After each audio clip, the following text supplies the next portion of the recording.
Hi, it's Angela with ScarsandTiaras.com, week 10 of the Alive to Thrive series. I'm really excited to be with you this week, and I'm answering some of the questions that have been left for me, usually in private messaging, emails. I rarely get public questions or comments simply because the topic is heavy and a lot of people aren't in that place where they want to talk publicly about their own pain and healing.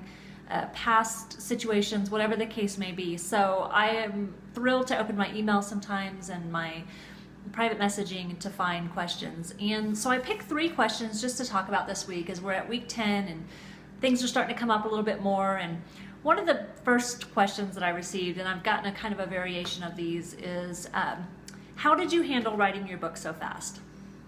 And that one kind of made me laugh a little bit because what public perception looks like sometimes is that something happened really fast.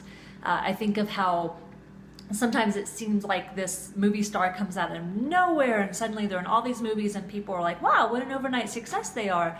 And really this actor has been working so hard through all the years and playing all these bit parts or playing even big parts, trying to make it, but one day finally people notice them. And they're not really an overnight success. They've been working their butts off. And that's kind of how my book has been, is I've been working my butt off. And I have been telling this story in different ways throughout the years. And so this book has gone through so many stages of my own personal journey, such as the grief and the healing and the shame and I'm the victim and back to healing. And I want to tell it the best way that I can, and I want to tell it truthfully, and at the same time, what's the right angle and what's the right really feeling for it, because back in the day when I told it in a very angry way, it resonated with some people, but it didn't actually hold a lot of hope. It was more of a wow, shock and awe. And that was never the intent of why I was sharing my story, to be shocking. I know it's a shocking story, it can be a shocking story, but I wanted it to be more of a, this happened, what can we learn from that? And even though my book does not end with this, and so the lesson is, but I'm hoping it comes through there. So I did not write it quickly. It just feels like at the last part where it just seems like those last steps went quickly. I've really been writing this book for much longer than I even have time to talk about today.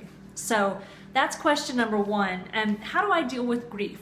Well, that feeds into the book question, because going back through all of that history, all of those painful places, brings up grief again. And how do I deal with it? One step at a time. I want to be very, very clear when I am sharing all these messages that I am not a crisis counselor, a grief counselor, a counselor of any sort. I do not have a degree in counseling. I just have a degree in life.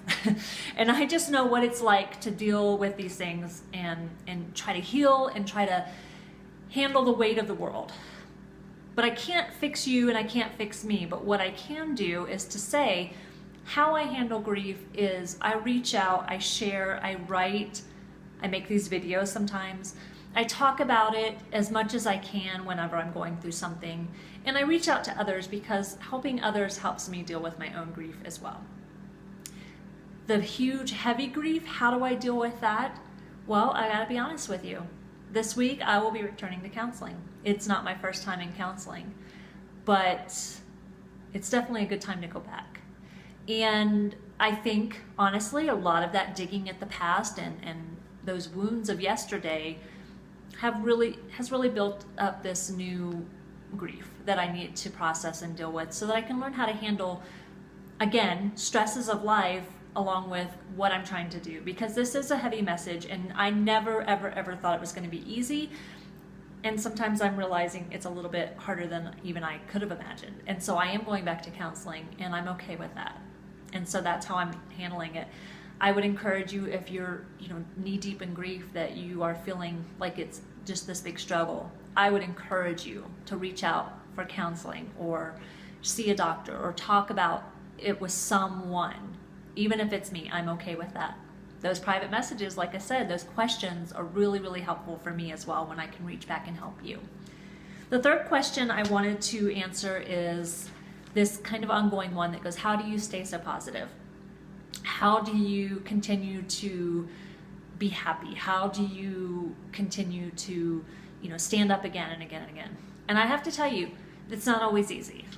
I do believe I have in my personality to be very optimistic and joyful. And it's really because I was starting to miss some of that I went to the doctor to say, hey, something's wrong, because I wasn't feeling my joy. Now, I feel like with all the things in my life that are out of control and have been out of my control in the past, choosing my attitude is the one thing that I can control. Can't control much of anything else. I can't control literally probably nothing. But I can control my attitude. I can control how I respond to life. And so sometimes, yes, I want to sit in the corner and cry. And I'm not saying that's never happened. But, I always try to bounce back, not because I need to put on a show for anyone else, but because I need that in my heart. Because if I continue to dwell in the darkness and in negativity, I will continue to dwell in the darkness and negativity. The thoughts that we think control where we're going forward. And if I stay in this dark place, I cannot come over to the light. And I need to live in the light. I need to live in the light. You need to live in the light. So I choose to stay positive. I choose to say, I'm going to put a spin on this. My car broke down, took a lot of money to fix the brakes. I'm gonna cry. Yes, for real. I wanted to cry. But I had to look at the positive side, which is that we at least had the money. It was gonna be a hardship, but we at least had the money to get our car back on the road. That's how I always try to re-angle something that is negative.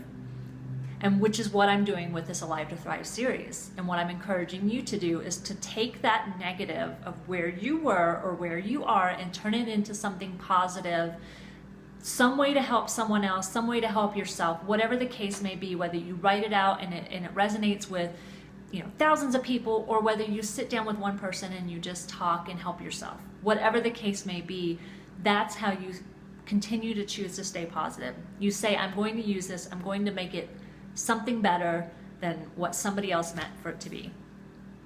So as you're going forward this week, taking these questions into account, I want to challenge you then to say, how can you handle writing your story? Writing your story, whether you do art or whether you sit with someone or whether you go to counseling, how can you handle your story? How can you handle your grief? What are positive ways that you can handle your grief and turn it into something a little more positive? Now, I don't at all think that you need to pretend to be something you're not. I don't at all think that you need to put on a show that you're fine. I have spoken to that before, and I'll continue to speak to that sometimes we have to go, I'm fine, and go on with work. And sometimes we can fake it a little bit. Just a little bit of faking for me would be like putting on a nice sweater, but I'm really in sweatpants, tennis shoes. I'm not dressed all the way through. That's kind of a half mask, if you will, but also just saying, I'm okay with that. I'm not looking for perfection. Our healing is not about perfection. Our thriving is not about perfection.